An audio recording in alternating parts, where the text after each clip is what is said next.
Hi, I'm Shashank Bhargav, and you're listening to Three Things, the Indian Express news show.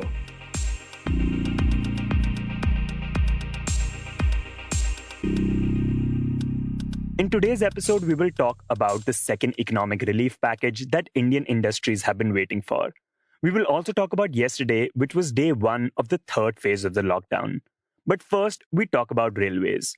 On May 1st, the government allowed 6 special passenger trains called Shramik specials to transport migrants who'd been stuck in various states and had been demanding to go back home.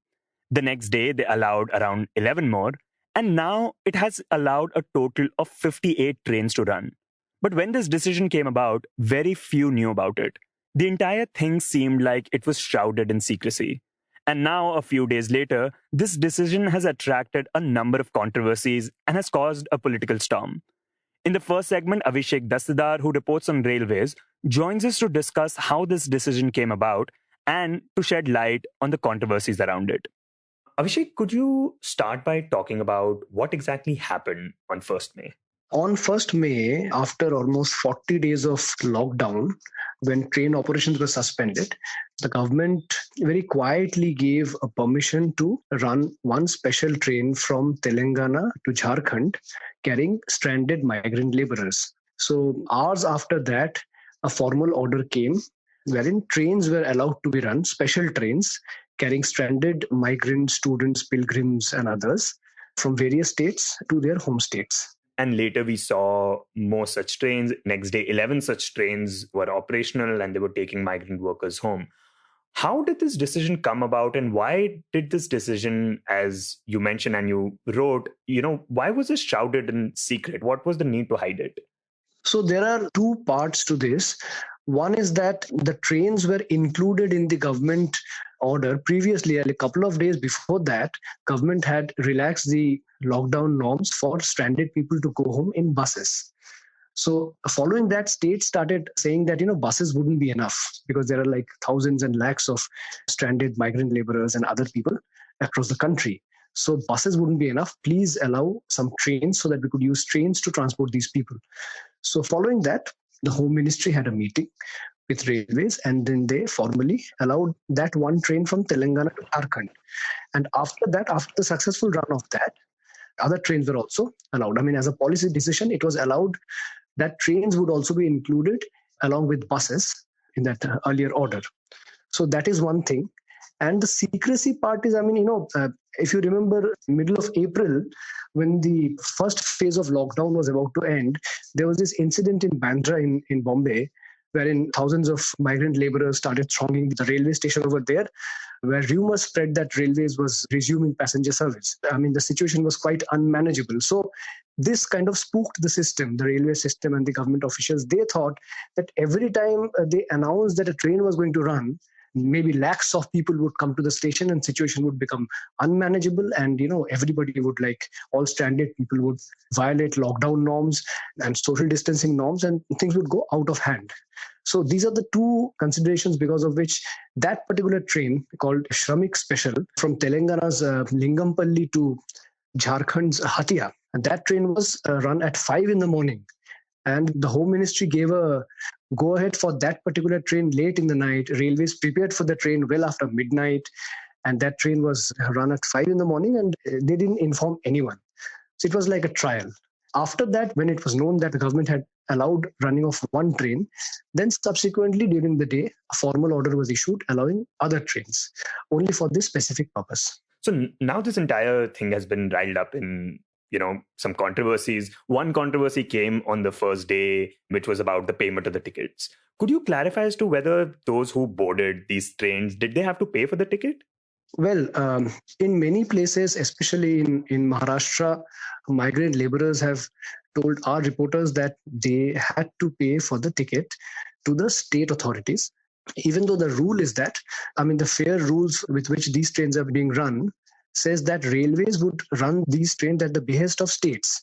States would request railways as a transporter that I have these people to transport, you give me a train, and railways would, generate tickets and hand over the tickets to the state authorities, and the state authorities would give the ticket to the passengers and collect fare and pass it on to the railways. This is in black and white. So states are interpreting it as, the railway guidelines ask us to collect it from passengers. I mean, Railways has made one thing clear is that this whole exercise cannot be free of cost. Now, from where the states arrange the money is their problem, it's their headache. So, like for example, Chairman Railway told us, I mean, the first few days, 3, 4 models of financing emerged. I mean, there were states which got the money sponsored from NGOs. Then there are source states which paid for the journey, and then there are destination states which paid the source states. And then there have been instances where, contractors or even employers of laborers, of migrant laborers, they paid money to the state authorities, sponsoring their group of laborers. All these things happen. But what government officials believe is that since these are still early days, in the subsequent days, a proper streamlined system will be established. But the good thing is that even today, if you see, many states started volunteering following the controversy, started coming forward, offering to pay for the journey. For example, Bihar and Chhattisgarh and Jharkhand has been paying. So the point to note is that Railways is not charging any money from the passengers. It is taking the money from the states. And things also turned political when, Sonia Gandhi said that the Congress would pay for the train tickets of migrants. And this prompted Nitish Kumar, the Bihar chief minister, to say that those who paid tickets would be reimbursed. So where are things right now? And how would, a system like this work in a current scenario where reimbursements are taking place? So it's become a political storm, so to speak. I mean, it's mired in politics because Congress President Sonia Gandhi said that, the state Congress units would sponsor or would pay for the tickets for the migrants. ये विकट हालात देखकर Congress party ने निर्णय लिया कि हर प्रदेश में जरूरतमंद श्रमिक भाइयों और बहनों के घर लौटने की रेल यात्रा का खर्च उठाएंगे. And then, Congress leaders tweeted about it, and that prompted BJP leaders and even BJP spokesman Sambit Patra to tweet, the central government is actually subsidizing this whole operation up to 85%, and the ticket cost amounts to around 15% of the overall cost that goes into running these trains, etc. So this has become a big controversy. But the thing is that till today, some 58 trains have run. And the railways on Saturday, they came out with the standard operating procedure for these trains, with which these trains are run. And that still says that if a state wants to transport stranded people, it would have to approach one nodal officer appointed by railways, I mean, depending on where you are. And then a route would be charted. And then you have to also get the consent of the receiving state. And there are, multiple health protocols, screening, etc. And all the details would have to be given to railways. Railways would then generate tickets and hand it over to the state. Now, there are certain things. For example, these trains are made of non-AC sleeper class coaches. So typically they can carry around 1,600 people. But Railways has decided to maintain social distancing and carry only around 1,200 people. It has said that it will run a train only when at least 90% of 1,200 people, that is some 1,000 people, are there to be transported. I mean, less than that, it probably won't run train. How much is this costing the railways? And have they said as to how they are expecting to recover the cost? Is it by the states themselves? No. So Chairman Railway V.K. Yadav told us that, this is not a commercial operation, as in this exercise is not about earning money. This is about transporting migrants at the behest of states, transporting the stranded. And these trains are not for the general public. So commercial calculations have no meaning in this. It's not a commercial operation. But, Railways is also providing, free food and water to migrants for journeys over 12 hours. And it is saying that, the fare amounts to just about some 15-16% of the overall cost. But there's no plan of recovering this cost. This is something the Railways is bearing. There have also been criticism over migrants having to spend on medical certificates to leave cities. Were such certificates needed for these passengers? Well, no. I mean, there is a detailed protocol issued by the Home Ministry, which says what kind of pre-boarding or pre-travel screening needs to be done by the state. And only passengers who don't show any symptoms of COVID, they are allowed to travel. And once they reach their destination, the destination state are supposed to arrange another round of health screening and etc. And then they're put into buses and they're transported to their districts. What has been done in the case of places like Mumbai, where there are migrant workers stuck, but they are also hotspots? Are trains running from those areas as well? So the government has said that, informally, that you can originate trains from some 7-8 states, where migrant worker population is there. I mean, we know which places they are. For example, there's Rajasthan, which is Kota and Jaipur. I mean, we see a train departing from Kota, taking stranded students to their respective states almost every day now. And then there is Maharashtra, and then there is Kerala and Telangana, Andhra Pradesh, etc. So the thing is, Maharashtra said that it wouldn't be able to, handle the rush. I mean, Maharashtra government doesn't want trains to depart from Pune and Bombay because they are severe hotspots for the state. So it has chosen Nashik as a place for departure for most trains. How many more such trains is the government planning to run? Well, there is a plan to complete this entire evacuation exercise in 15 days. I mean, the plan is not cast in stone.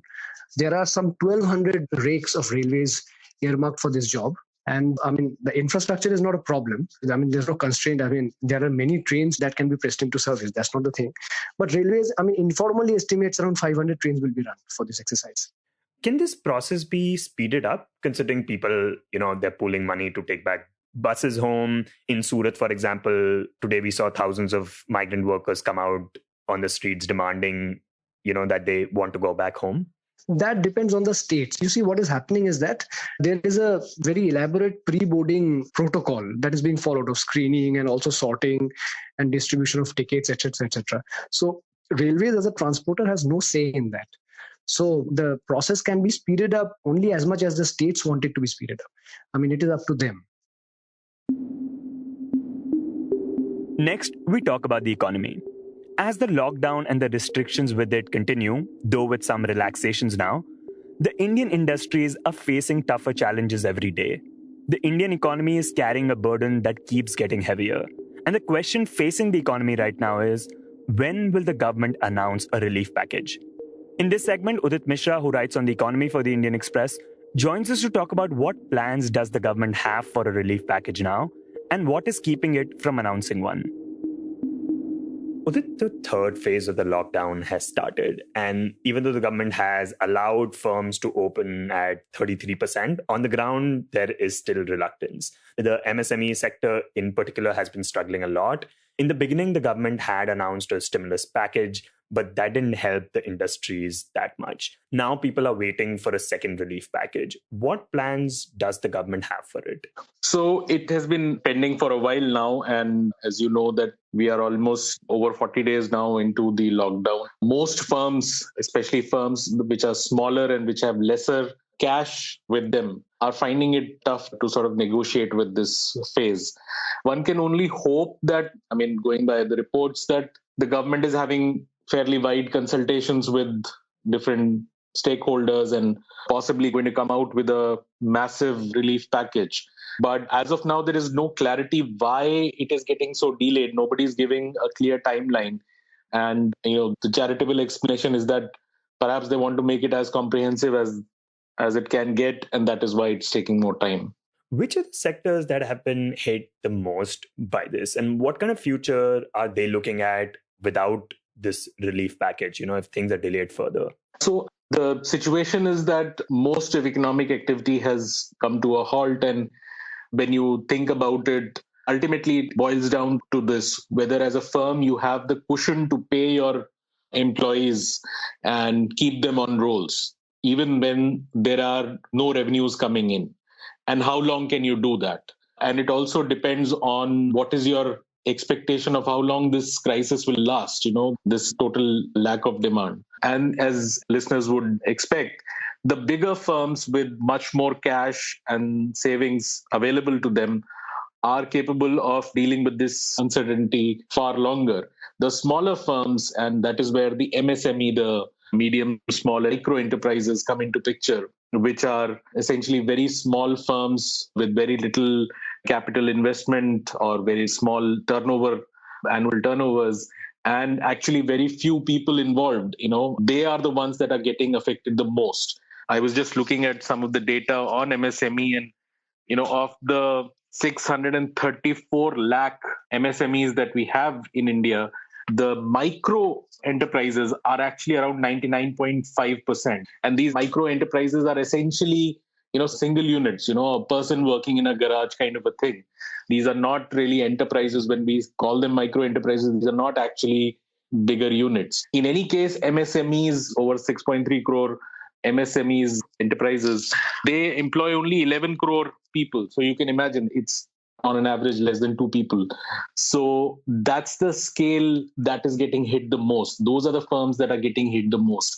Even the medium firms, which might employ maybe 10, 15 people or more, they are letting go of temporary workers. And even the contractual workers are under threat. And if this carries on, then over time, even the permanent laborers or workers in those firms would be under threat of losing their jobs. So that is the situation as of now. What sort of options does the government have in front of it? And I was wondering, is this situation showing the central government's limitation, or is it showing its lack of sort of creativity or initiative? So it's definitely showing the limitation, first of all, because in a crisis like this, where you run out of resources and you're not able to sort of spend as much as you would want to, you always turn around and look back, what happened in the past few years and why didn't we have enough cash? And, one of the things that has gone in India's favor over the last maybe 6-7 years is that since 2014, at least towards the end of 2014, we had lower oil prices. So that was something that helped the Indian government to shore up better revenues, because they generally don't pass on all the cheaper prices. So it is actually a limitation that despite the sort of a happy or a benign level of oil prices, Indian state doesn't have as many resources, as much money as it would want in its kitty to spend. But to answer your question, there's the second part also, the creativity part. And we do not know. We are still waiting for the second relief package. There is a possibility that the kind of money that is required now to even provide relief, and forget stimulus, even relief for the economy, is so much that it would require the government to actually go to the RBI and ask to print money. So there is a certain amount of creativity required there to sort of go beyond the boxes or well laid out norms and find some solutions which otherwise we would not use. So it's a bit of both, but definitely number one is the absolute limitation of resources. You mentioned borrowing from the RBI. Now, some say that government borrowing from the RBI, which would mean RBI printing more money, would lead to inflation. Is that true? So this is a classical understanding in economics that if the government was to go and ask the RBI to monetize the deficit, will basically say that the government says, print the money and I will give you some bonds on paper, in lieu of which you print the money. And then the government then spends that money into the market, either through salaries or through building a hospital or whatever it thinks, gives subsidies or whatever. That money goes into the market. People get that money in whichever way, and they start spending it. And at least, in some short term, it can happen that there's far more money chasing the same amount of goods because the productivity may not go up as quickly.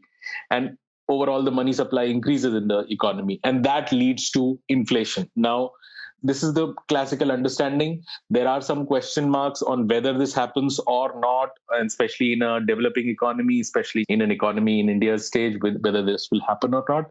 But this is typically the argument that if you ask the RBI to print money and just use that money to spend your way out of it, there will be inflation. Have we seen any kind of political push for a second stimulus?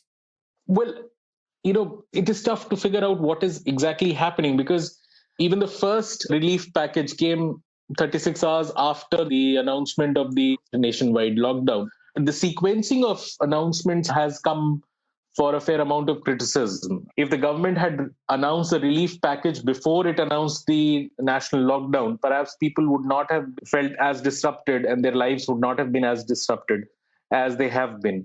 And even now, it's been so many days, and with each passing week, firms are losing cash and they've had to let go of workers.